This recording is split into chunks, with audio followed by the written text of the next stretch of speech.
Hello' মাই ভিউৱাৰসকল, আজি অন্য এটা ভিডিঅ' লৈ আপোনালোকৰ মাজলৈ আহিছোঁ। আপোনালোক কেনে আছে? মই বৰ্তমান ভালে আছোঁ।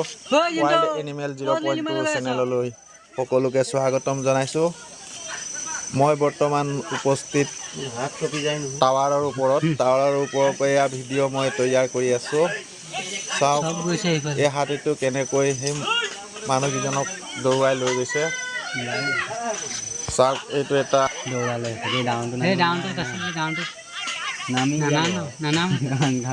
बहुत दुआ से देखें